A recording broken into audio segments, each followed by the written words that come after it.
Alright, what is up mga sir? Welcome back again sa aking YouTube channel. So for today's video mga sir is bibigyan ko kayo ng feedback no after natin magpa-remap dito sa motor natin. Para sa mga kapwa natin motorista na nagbabalak din magpa-remap. Siyempre kung gusto mo ng mga ganitong content, baka pwede namang pakipindot ang subscribe button and pakilike mo na rin itong video natin para sa suporta sa ating channel mga sir. Alright, so pag-usapan natin yung bad side and good side ng motor natin after natin magpa-remap. So unahin natin yung good side mga sir no. Syempre unang-una sa lahat is dadagdagan tayo ng horsepower. So ibig sabihin nun, mas lumakas yung motor natin mga sir no. Mas lumakas yung hatak niya. So mas naging komportable ako sa mga overtake kapag naglo-long ride tayo. So ginamit na pala natin tong motor natin mga sir after natin magpa-remap. Na daily use ko na siya. Na-testing ko na siya araw-araw gamitin.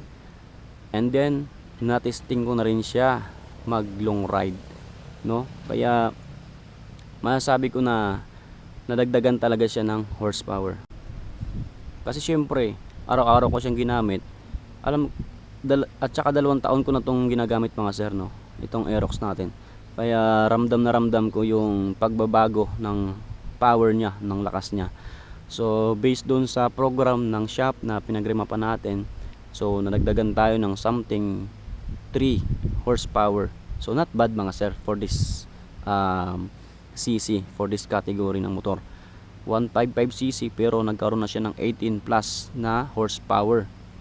Kasi nakapanggilid na rin tayo mga sir, complete set na panggilid. And then dagdagan mo pa ng remap. So mas lumakas talaga yung hatak niya.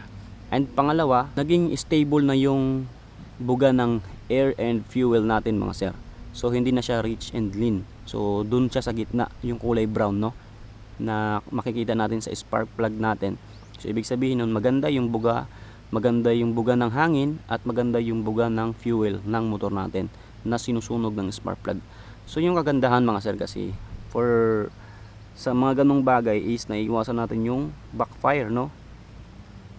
And pangalawa or pangatlo, yun nga, nawala yung backfire mga sir. Kasi from stock nagpalit tayo ng pipe. So stock yung makina natin. So kasi na-observe ko rin mga sir no, nung magpalit tayo ng pipe is madalas siya nagba-backfire kahit nasa low RPM lang tayo. Once na nag-engine brake ako, so nagba-backfire siya. Pero nung nagpa-remap tayo, after ng remap natin, nawala yung mga backfire no. Hindi man siya nawala totally. Meron pa naman pero bihira, no? Yun ang kagandahan kasi mataas yung chance na mas tumagal pa yung life or yung buhay ng makina natin, lalo na yung piston kasi yan yung isa sa mga nasisira kapag malakas or madalas yung backfire ng motor natin. Yung piston ang sinisira niyan. Okay, so yun yung good side mga sir after natin magpa-remap. So 1 month pa lang naman ito mga sir. So sa mga susunod na buwan mag-upload tayo, feedback ako ulit sa inyo kung ano yung benefits and bad side kapag nagpa-remap tayo. Okay? So doon naman tayo sa bad side. Syempre dahil tumaas yung or lumakas yung motor natin, nadagdagan yung horsepower, nadagdagan din syempre yung gas consumption natin. Hindi naman ganun kabigat, no? Kasi maliit lang. Dati from 38 kasi nagpalit na tayo ng pipe kaya lumakas na rin sa consumption yung motor natin. Pero nung nagpa-remap tayo, naging 35 lang. Minsan nagiging 36 pa siya. So konti lang yung diferensya. Kasi nga nung nagpa-remap tayo, naging stable na yung air and fuel na binubuga ng motor natin. So yun yung kagandahan mga sir. Pero dito sa bad side, yun nga, tumakaw yung gas consumption ng motor natin. So yun lang naman yung naging dito mga sir, bad side. So based on my observation after 1 month na nagpa-remap tayo, so yun lang yung naging bad side mga sir. Pero lamang na lamang pa rin yung good side kapag nagpa-remap tayo. Okay, kaya sa mga nagbabalak dyan na magpa-remap, lalo sa mga ganitong klaseng motor, mga 155cc or ganito yung katulad ko na Aerox, so hindi ko ina-advise na magpa-remap kayo mga sir kasi nakadepende yan sa paggamit ng motor natin. lalo na dyan sa mga kapwa natin motorista na araw-araw nilang ginagamit yung motor nila, like Lalamove, Grab, Angkas at iba-iba pa. So sa mga ganong pagkakataon mga sir, hindi advisable talaga na magpa-remap kayo kahit nagpalit kayo ng pipe, no? So kung ang reason nyo is palakasin yung motor ninyo, kaya gusto nyo magpa-remap, maraming way mga sir. Sa ganitong klaseng motor na scooter, ang ma-advise ko sa inyo is gastusan nyo na lang sa panggilid or CVT set. Okay? So doon nyo na lang i-focus yung gusto ninyo na dagdag lakas ng motor ninyo. Huwag nyo nang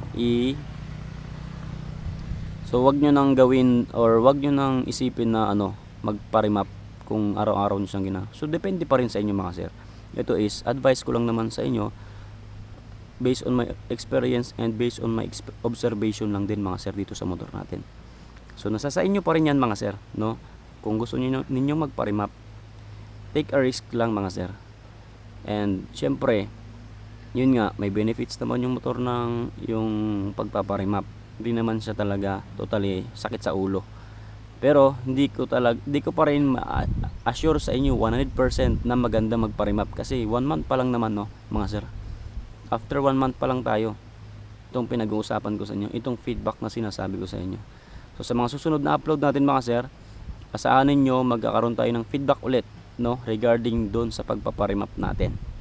Okay, so sana nagustuhan ninyo yung video natin ngayon mga sir, at sana may natutunan kayo regarding sa pagpapa-remap, no.